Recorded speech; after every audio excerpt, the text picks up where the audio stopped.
একনায়কতন্ত্র, কোনো দল থাকবে না, কোনো গোষ্ঠী থাকবে না। জিয়াউর রহমান সাহেব বহু দলীয় গণতন্ত্র সৃষ্টি করলেন, সবাইকে রাজনীতির অধিকার দিলেন, মানুষ রাজনীতি করবে, সবাই কথা বলবে, ভেদাভেদ থাকবে না, রাজাকার কে আলবদর কে আশামস থাকবে না। এর জন্য জিয়াউর রহমান সাহেব সবাইকে নিয়ে রাষ্ট্র গড়ার জন্য তেনার সরকারের, জিয়াউর রহমান সাহেব প্রেসিডেন্ট, তার প্রাইম মিনিস্টার কে ছিল? শাহ আজিজুর রহমান। ওই তো জানেন মুরব্বীরা, জিয়াউর রহমান সাহেব প্রেসিডেন্ট, শাহ আজিজুর রহমান সিভিলিয়ান ছিলেন প্রধানমন্ত্রী। আপনি কি জানেন আজিজুর রহমান সাহেব কে? একজন রাজাকার।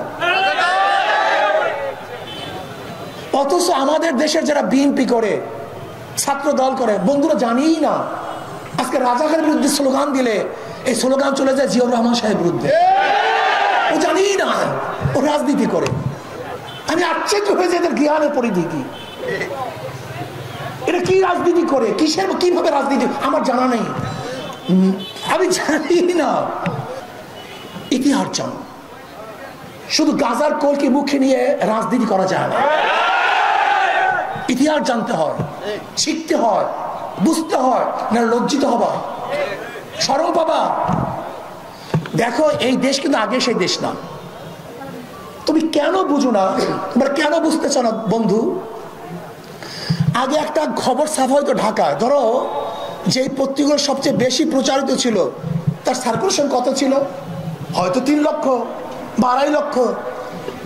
ঢাকায় ঘটনা ঘটতো, বাংলাদেশের বিভিন্ন জায়গায় ঘটনা ঘটতো, মানুষের দ্বারে পুস্তক 3 লক্ষ মানুষ পড়তো না পড়তো, বিশ্বাস করতো কি করতো না, একটা পরিবর্তন হতে সময় লাগতো। আর এখন আমি এই বক্তব্য দিতে আসি, 1 মিনিটের মধ্যে গোটা দুনিয়ায় বক্তব্য দেখবে। তুমি ভেবেছো সেই আগের পরিবর্তন যেরকম টাইম নিয়ে হইতো এখনো সেইভাবে পরিবর্তন হবে?